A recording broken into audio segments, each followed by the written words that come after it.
Hello, welcome to 2-4 Lesson B. In this example, we're going to build off of what we talked about in 2-4 Lesson A, the limit definition of a derivative. In this video, we're going to specifically look at examples and how to find a derivative using the limit definition. So let's go ahead, let's dive right into some examples. Here, just a recap. We have the limit definition, right? So to take a derivative, you take the limit of f of x plus delta x minus f of x. Again, in the numerator, what you have, this is your delta y, your change in your y values, divided by the delta x. Okay, and we want that delta x to go to 0, right? I want to take the secant line, and I want to reduce it to where it touches the graph, and it's equal to that tangent line, right? Which is what we've determined is the derivative. So if f of x is equal to x squared plus 2, find f prime of x. Okay, so what we're going to do, again, I'm going to plug in f of x plus delta x here into my function. So wherever I see my x value, I'm just going to plug that in, okay? And this is what we get. So we get x plus delta x quantity squared plus 2, okay, minus f of x. Now when I drop in f of x, I'm going to use parentheses. You got to protect that because you're going to have to distribute that negative. So then I have x squared plus 2, okay, and again this is all over delta x. Okay, so what I'm going to do, I'm going to write the next line is equal to the limit of delta x going to 0. What I have to do is I have to expand my numerator. So if I go ahead and multiply this out, we get x squared plus 2 delta x plus delta x squared plus 2 minus x squared minus 2. Okay, so lots of algebra going on here. And what's going to happen is you will have factors reduce or cancel out. Okay, so notice I have an x squared term that cancels here, right? Positive and negative, and I have a 2 that cancels. Okay, so what we end up getting, the limit. Computer's freaking out. The limit as delta x approaches 0 of what we get is 2 delta x plus delta x quantity squared over delta x. Okay, so now if I take the limit, right? I can't take the limit. I can't just plug in 0 because my delta x is in the denominator, and that would give me a denominator 0. So I cannot do that. Right, so the trick here is to factor that out. So take the limit as delta x goes to 0. And notice I'm going to factor out a delta x from here and 1 from here. Okay, and so when I do this, I get 2 plus delta x all over delta x. Okay, and lo and behold, what do you notice? Delta x cancels. And we get this, the limit as delta x approaches 0 of 2 plus delta x, no denominator, okay. And then now I can go ahead and I can evaluate this limit since this is a polynomial and it's continuous everywhere.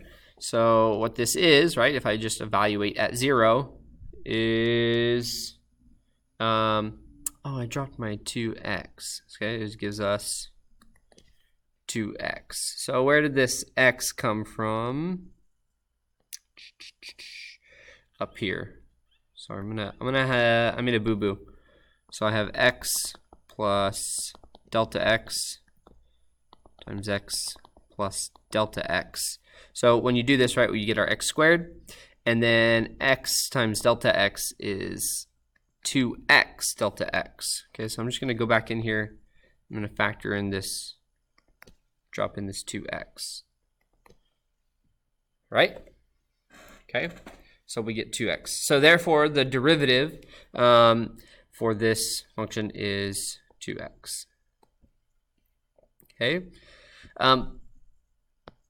Part B, it says use your answer from part A to find f prime of 3. Well, I know that f prime, right, of x is equal to 2x. So in order to find f prime of 3, all we do is evaluate. So 2 times 3 is 6. Good job. You got it. Okay. So that's finding the derivative, right? Okay, is 6. Good.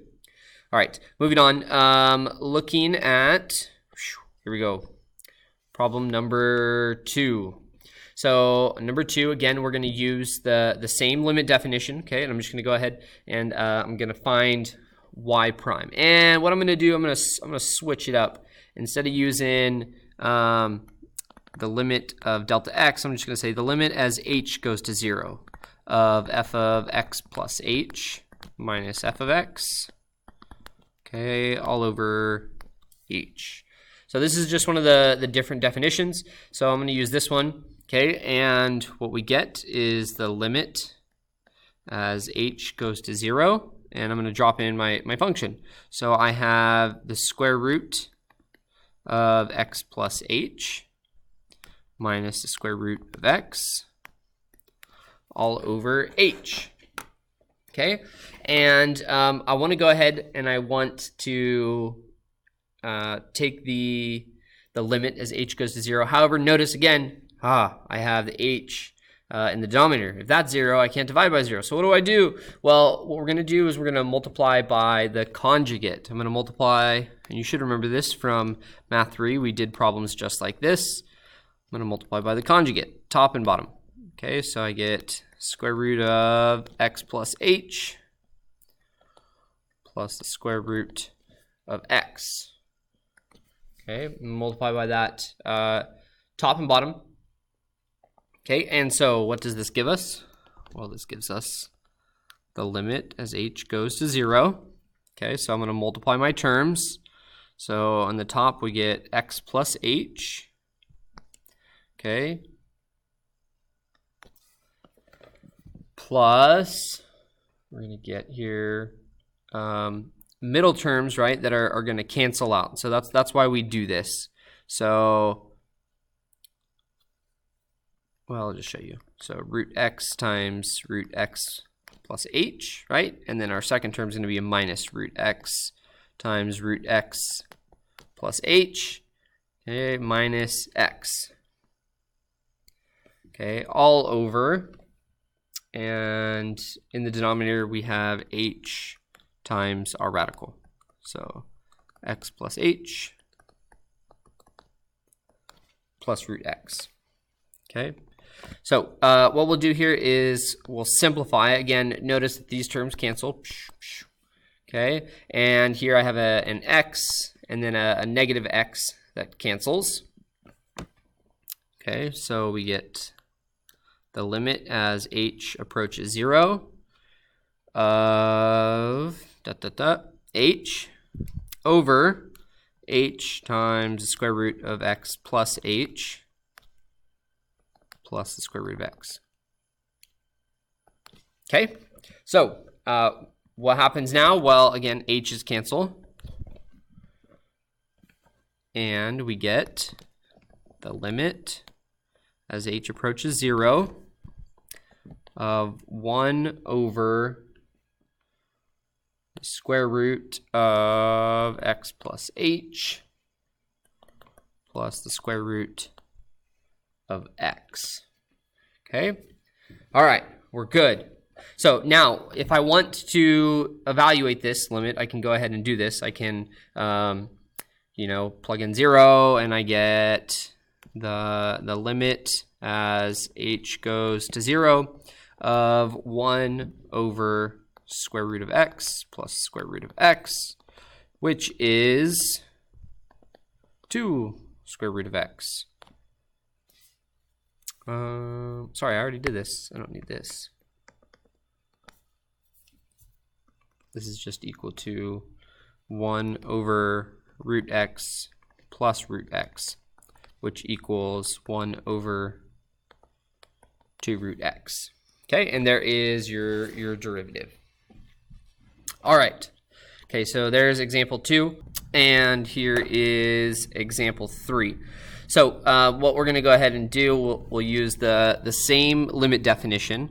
Okay, so here, given y equals f of t equals 2 over t, find the derivative of y with respect to t. So all they're doing is they're substituting out the variable x, and now we're going to use t. Oftentimes this is used when we're talking about like time, real-world contextual problems. So they talk about time. So here, dy dt, which is the same thing as f prime of t, well, this is equal to the limit as h goes to 0 of, and again, I'm going to plug in my function f of t plus h, so 2 over t plus h, okay, minus f of t, which is 2 over t, okay, all over h. So I want to take the limit, same problem, I can't plug in 0 into my denominator, so I have to kind of go ahead and reduce this. The trick when you have these fractions in your numerator, you're going to go ahead and multiply by the lowest common denominator, okay? And so in this case, what I'm going to do is I'm going to multiply by t times t plus h over t times t plus h. Okay, and what happens when we do this, we'll get a common denominator. Okay, or actually the denominators will cancel likewise, right?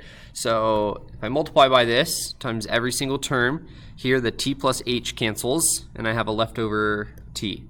Okay, so I have 2t, and then when I multiply here, right, the t cancels, and I have t plus h left over. Okay, so minus 2 times t plus h, and all of this is over h times t plus h. Okay, so what we're going to do here, I'm going to go ahead and kind of multiply this out so we can see, okay, what cancels, what reduces, and we have 2t minus 2t, hey, there you go, plus 2h all over h times t plus h.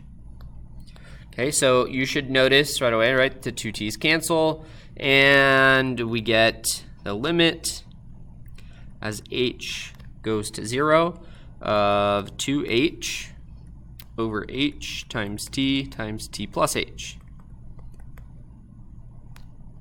Okay, and our h's cancel, and we get 2 over t times t plus h. Okay, oh, and this is the limit as h goes to 0. I know it's very annoying to rewrite this limit as h goes to 0 every single time, but we have to go ahead and include that. Okay, otherwise it wouldn't be equivalent, right? So I have it, and what I'm going to do now, I'm going to go ahead and evaluate the limit at 0. Okay, so I mean, what happens is in the numerator I have 2. In my denominator, we have t times t plus 0, which ends up being 2t squared. Okay, so there we go. Except I just noticed this is negative Schorberg, so that made this negative. It should also make this negative as well, which would make this negative, which would make this negative, which makes this negative. Man, so much algebra. I'm making mistakes, slipping. Okay, so here is our derivative. So this is dy dt.